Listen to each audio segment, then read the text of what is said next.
அட இன்னைக்கு வியாழக்கிழமை மதியானம் என்னடா சாப்பாடு வச்சிருக்கிறாங்கன்னு குடு குடுன்னு ஓடி போய் ஓப்பன் பண்ணி பார்த்தா உப்புமா, அதுலேயும் மஞ்சத்தூள் போட்டு வச்சுருக்காங்க. இந்த பக்கம் பார்த்தீங்கன்னா சட்னி, அதுவும் கடலக்கொட்டை சட்னி.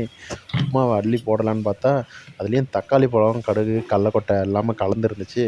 ஓகே, ஆந்திராவில் இப்படி தான் ஸ்டைலாக இருக்கும் போல இருக்குன்னு அள்ளி அள்ளி போட்டுக்கிட்டேன் 3 கரண்டியை. அப்புறமா தான் தெரியும் அது கொஞ்சம் வித்தியாசமாக இருக்குது.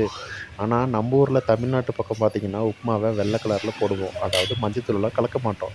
ஆனால் இங்கே கர்நாடகாவில், பெங்களூரில் இந்த பக்கம் வந்து உப்புமாவை வந்து மஞ்சத்தூள் கலக்கிறாங்க. அதுவுமே தக்காளி பழம்லாம் போடுறாங்க.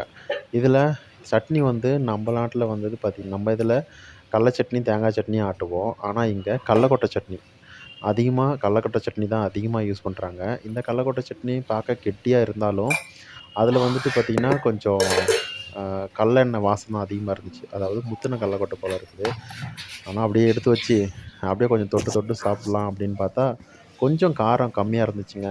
உப்புமாவுக்கு தேங்காய் சட்னி, கடல சட்னியாக இருந்தாலும் கொஞ்சம் காரம் தூக்கலா இருந்துச்சுன்னா சூப்பராக இருக்கும். சரி அப்படியே புட்டு 2 உருட்டு உருட்டி அப்படியே கொஞ்சம் நசுக்கி எடுத்து சாப்பிட்டு பார்க்கலான்னு பார்த்தா நல்லா இருக்குதுங்க. சூப்பராக தான் இருந்துச்சு. நான் ஏற்கனவே பெங்களூரில் இருந்திருக்கேன். இருந்தாலும் உப்புமா இப்படி தான் இருக்கும்னு எனக்கு தெரியும். இருந்தாலும் இந்த சட்னியும், இந்த உப்புமாவும் கொஞ்சம் டிஃப்ரெண்ட்டா இருந்துச்சு.